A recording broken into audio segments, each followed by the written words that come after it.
Regiondakı dövlətlər içərisində əminliklə demək olar ki, İran qədər qonşuluqdan danışan yoxdur. Rəsmi Tehran son illər durmadan qonşu ölkələrlə münasibətlərin əhəmiyyətindən danışıb və danışır.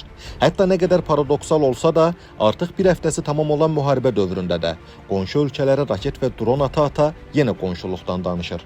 Uzağa getmək lazım deyil. İstənilən xəbər saytını açıb son günlər İran rəsmilərinin qonşu ölkələrlə bağlı açıqlamalarına baxmaq kifayətdir. Hamısı da müsəlmanlıqdan, qonşuların suverenliyinə hörmətdən dəm vurub. Amma belədirsə, Amerika Birləşmiş Ştatları İsrail tandeminin hücumunu bəhanə edib qonşu ölkələrə durmadan yağdırılan raketlər nədir?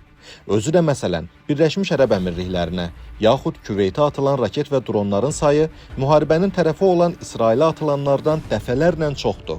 Üstəlik hədəflər təkcə hərbi obyektlər deyil, enerji infrastrukturu, otellər, ticarət və istirahət mərkəzləri, digər mülki binalardır.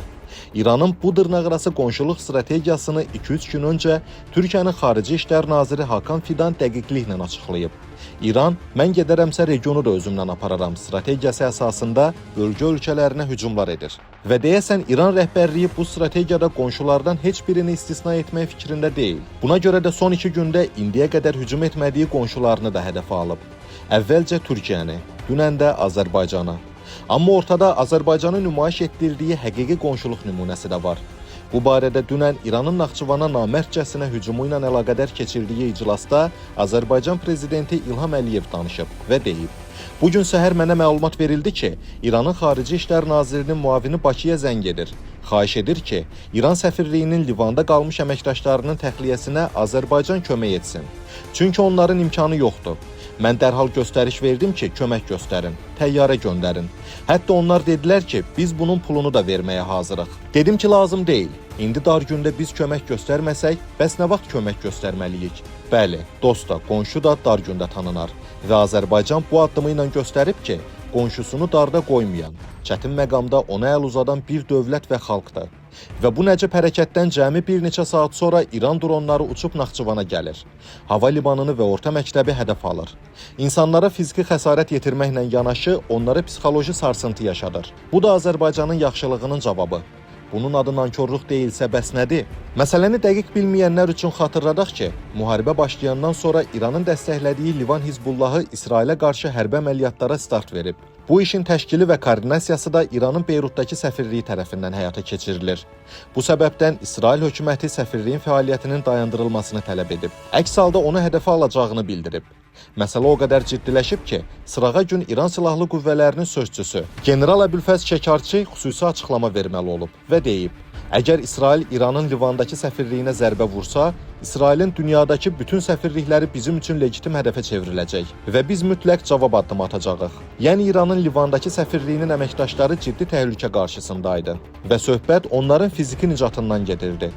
Azərbaycan belə bir məqamda İran diplomatlarının həyatını xilas etdi. Bunun qarşılığında isə İran Azərbaycan vətəndaşlarının həyatını təhlükəyə atdı. Özü də Azərbaycan prezidentinin Bakıdakı İran səfirliyinə baş çəkib, ölkənin ali rəhbərinin və bir çox mülki şəxslərin ölümü ilə əlaqədar başsağlığı verməsindən düz bir gün sonra. Bu addım İran üçün çox əhəmiyyətli bir jest idi. Çünki faktiki olaraq İran dünyada təklənib və təcrid olunmuş duruma düşüb. Azərbaycan prezidenti Təhlükəsizlik Şurasının iclasında məhz bu duruma işarə edərək vurğulayıb ki, məndən başqa heç bir dövlət başçısı İranın heç bir səfirliyinə getməyib. Bunu qiymətləndirməmək şərəfsizlik deyilsə bəs nədir? İranın bir xüsusiyyəti də var ki, necə deyərlər, çox vaxt üzrü günahından betər olur. Bu dəfə tutduğu əmələ görə təəssüf və üzrxahlıq bildirmək əvəzinə, əlbəttə dronlar məqsədli şəkildə atılmayıbsa, rəsmi Tehran hər şeyi inkar etmək yolunu tutub. İranın Azərbaycandakı səfirliyi, ölkənin Xarici İşlər Naziri və nəhayət Silahlı Qüvvələrin baş qərargahı İranın Azərbaycana dron hücumu etmədiyini bildirib. Bu azmış kimi özünün versiyasını da ortaya ataraq məsuliyyətdən yayınmağa çalışıb. Belə ki, baş qərargahın təksib bəyanatında deyilir: "Belə hərəkətlər siyonist rejim, yəni İsrail tərəfindən müsəlman ölkələr arasında münasibətləri pozmaq üçün müxtəlif yollarla əvvəllər də həyata keçirilib və aparılmış araşdırmalara görə bu hərəkət həmin rejim tərəfindən İran İslam Respublikasını ittiham etmək məqsədi ilə gerçəkləşdirilib. Bu versiya artıq digər İran rəsmiləri və mediası tərəfindən təkrarlanmağa başlayıb. Məsələn, İranın Rusiyadakı səfiri Kazım Cəlali də baş vermiş hadisəni İsrail tərəfindən həyata keçirilən təxribatçı addım adlandırıb. Cəlali vurğulayıb ki, İran Azərbaycana qarşı heç bir hücum həyata keçirməyib və əlavə edib. Bu məsələ psixoloji müharibənin bir hissəsidir. İranın Rusiyadakı səfiri bu cür məlumatların yayılmasını gərginlik yaratmaq və ictimai rəyi çaşdırmaq cəhdlərinin bir hissəsi kimi qiymətləndirib. Sosial mediada da İran hakimiyyətinin tərəfdarları bu versiya üzərində dırnaqarası ağıllı şərhlər paylaşırlar. Amma axı bir məsələ var. Dronların İran istehsalı olduğu və Azərbaycana İran ərazisindən daxil olduğu şübhəsizdir. Təkcə bu, Azərbaycana İran hökumətindən izahat və üzrxahlıq tələb etmək hüququ verir. Tehranın da bu tələbdən yayınmaq hüququ yoxdur.